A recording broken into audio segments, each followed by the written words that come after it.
back to Brooks Botanicals. I know it's been a while since I've posted. We're going down. What the heck? Hello everybody, welcome back to Brooks Botanicals. I know it has been a while since I've posted. I'm very sorry, life gets busy, and I'm trying to get back to it now. So, if you're new here, I'm Brooke. I just like to come on here to show you guys some techniques and fun things with plants, some information. I was doing plant care videos, but I think I'm going to just kind of stick to like routines, nursery tours. If you guys ever have questions, feel free to comment below and let me know what you want to see. So let's get into what this video is going to be about today. So I went to Lowe's. I went to actually Home Depot and Lowe's because I'm on the hunt for a Gloriosum that I've been seeing people post.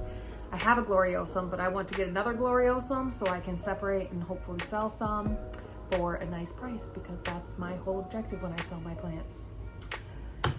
But I did find this Aglaonema. I forgot the name of this one exactly, but I have been wanting it. I think this is the Aglaonema Ghost variety or something along that lines. I'm going to look it up after I do this, and then I will tag it or put a thing right here. This is the actual name. Just so you guys know. But anyway, so I'm going to take you through what I normally do when I take in new plants to my home. This one was a clearance plant, so I am repotting it right away because usually if they're on clearance, that means they were overwatered, there's something wrong with it. Most of the time there's nothing wrong. I just, because it looks like this with all these crispies, the water is still pretty moist. It doesn't smell pneumonia-y, so I don't think there should be any like rot, but I have to make sure. So I'm gonna go ahead and separate it. First thing I'm gonna do is I'm just gonna take it. I always love getting these pots. Sorry, ADHD brain. I love getting the pots. I always go to Lowe's and we get clearance plants just for the pots, because then essentially in my brain the plant is free and I'm just paying for the pot. In my brain. Now, I'm gonna not fast forward. Okay, hold on. Sorry. I wanted to get the angle down a little bit more so you can see what I'm doing. So what I'm gonna do to start off is just rip off all of the brown that I see so I don't have to worry about it when I get the dirt out. Peeling off the brown. And then what I'm gonna do is I'm just gonna tip it ever so slightly. And I'm not gonna use this pot again because I have clear pots. I prefer clear pots. Now you see these roots don't look bad. These don't look bad at all. So that makes me happy. Now what we're gonna do, I'm gonna do this next part in kind of fast motion, but I'm just gonna start breaking the soil off as gently as possible. I come to a part that this is what I always come to suspect is gonna be when I get these Aglaonemas from box stores. There's plastic mesh pots here. I know you can't really see it that well, but there is a plastic pot. I'm gonna break these apart more a little bit and I'll show you when I'm finished. Aglaonema roots, Aglaonemas in general are very forgiving plants. So I've kind of gotten down to the 3 little pots and the roots are just kind of all intermingled. I don't know if you can see that or not. I really hope you can tell. The really dark, wet dirt does not really help the casing. But I'm just gonna rip these sections apart and these plants are not even gonna be mad because they're kind of just growing into each other. I still try to pull as lightly as I can so there's not that much breakage, but if you hear a couple snaps, it's not the end of the world. Oh, there's one. And 2. All right, so I have 3 little babies in here.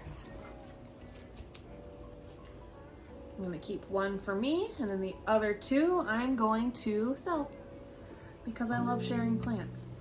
Why not? But I'm gonna get them in tip-top shape before I do so. Now, to get these little pots off of these little guys, I'm gonna just kinda take my pruners and clip at the top of the mesh line in each little spot. If you cut a couple roots, again, Aglaonemas will forgive you. Clippity, clippity, clippity. And this will just make it easier, so when I go to take off this, there will be very to no little root damage at all. And I will show you.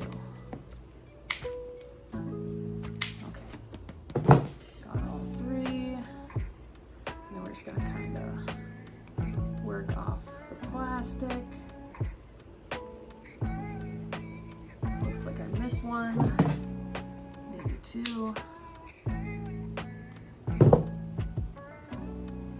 Missed another one. Perfect. So, got that guy off. No damage. Got this guy off. No damage. Now I'm gonna finish getting the rest of this dirt off because I don't like the peat that it's in. It's just like pure peat. And my plants in my home don't like that. They will rot so fast.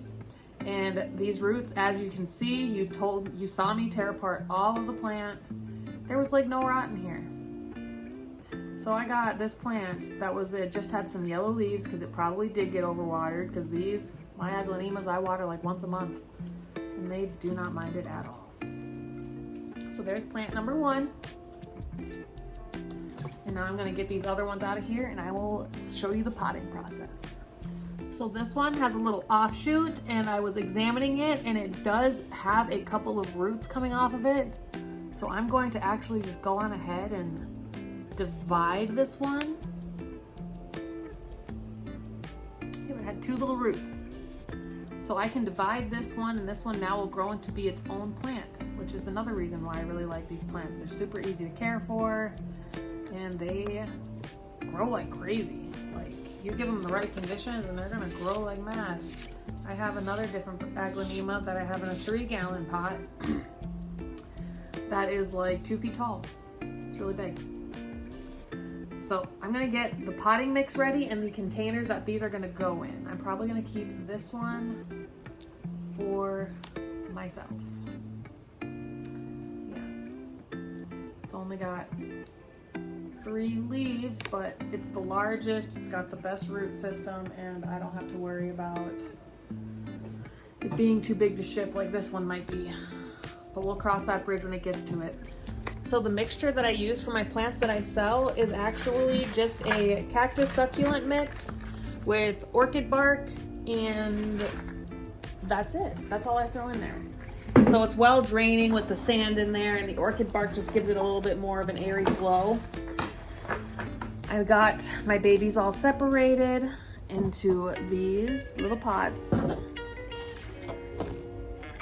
And I'll show you how I just do a quick up pot. And then I think that will conclude this video, because I got all of my babies all potted up now. I usually fill up the bottom, like about a quarter full, and then I'll prop the plant in there, like so.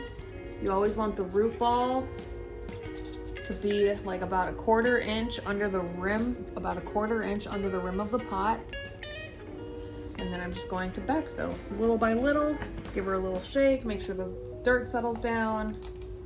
Do a little bit, give it a little shake, make sure some of the dirt settles down into the roots. You don't want air pockets.